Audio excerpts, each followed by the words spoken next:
ఈ సంక్రాంతి శుభాకాంక్షలు.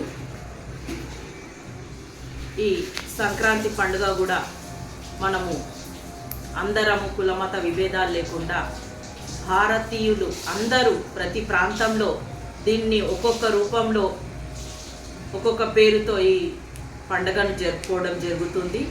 అయితే ఇది 3 రోజుల పండుగ. మొదటి రోజు భోగి, రెండవ రోజు సంక్రాంతి, మూడవ రోజు కనుమ పండుగ జరుపుకోవడం జరుగుతుంది.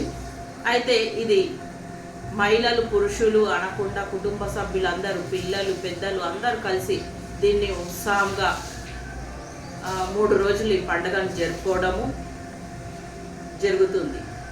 అయితే ఈ పండుగలు మనకు ఒక ఐక్యతను, అందరం కలిసి ఐక్యతతో ఒకరితో ఒకరి కలిసిమెలిసి జరుపుకుంటూ మన సాంప్రదాయాలను చాటుకోవడానికి ఇదొక పండుగ అనేది మన యొక్క హిందూ సాంప్రదాయంలో ప్రాముఖ్యతను కల్పిస్తుంది. కావున నేను ఇలాంటి మన సంస్కృతిని కనుమరుగు కాకుండా మన ముందు